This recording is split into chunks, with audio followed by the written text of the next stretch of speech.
Γεια σας, είμαι ο Ορολόγιος. Σήμερα θα μιλήσουμε στα γρήγορα για τα λουράκια NATO.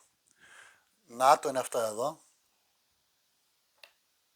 Και λέγονται NATO επειδή κατασκευάστηκαν για το στρατό. Να σας δείξω εδώ. Πάμε πιο κοντά. Έλα. Είναι ανθεκτικά.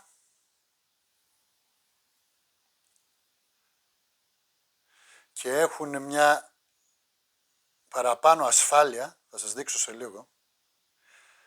Και για μας προπάντων είναι σημαντικό ότι αλλάζει την όψη του ορολογίου μέσα στα δευτερόλεπτα. Θα σας δείξω. Αυτά εδώ. Τα ρολόγια, κοιτάξτε, εμφάνιση, έτσι τα αγόρασα και θα περάσουμε τώρα ένα NATO και στα δύο, στα γρήγορα, δευτερόλεπτα, έτσι.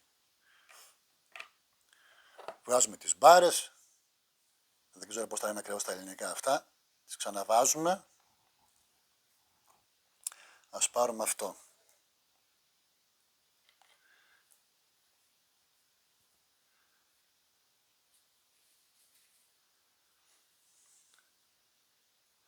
Ζουμάρι, ωραία.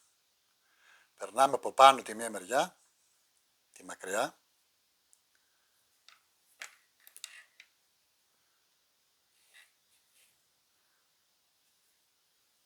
Και από την άλλη. Εδώ έχει ένα χαλκαδάκι. Περνάμε το μεγάλο μέσα στο χαλκά.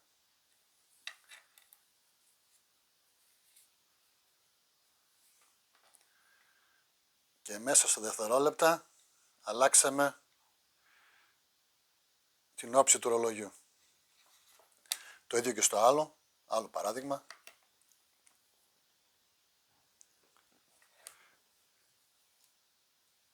Από πάνω.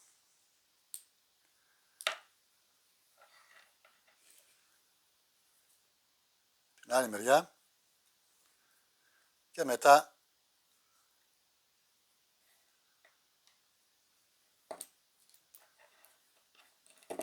όπα. Σακ. Και είμαστε έτοιμοι. Η ασφάλεια που σας έλεγα είναι ότι και να φύγει το ένα από τα δύο αυτά τα μπαράκια εδώ, το ρολόι δεν μας φεύγει από το χέρι. Έτσι. Και να σπάσει το ένα, κρατιέται από το άλλο. Τώρα θα σας δείξω και πώς τα φοράμε. Είπαμε, στο δακτύλιο μέσα. Λίγο χώρο. Να βγάλω το κάζιο.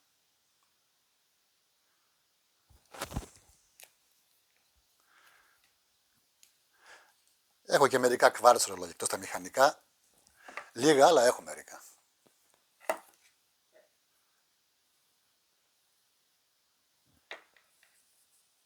Το λουράκι.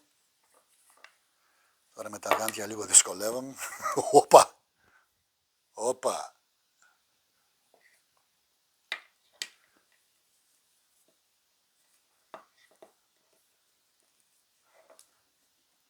Κανονικά σαλουράκι δερμάτινο. Περνάμε. Κάτσε να το βγάλω αυτό.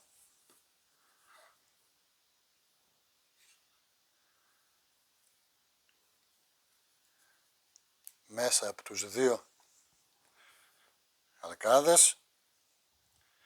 Και αυτό που μένει το περνάμε έτσι μέσα. Και έχουμε τελείως διαφορετική όψη του ρολογιού.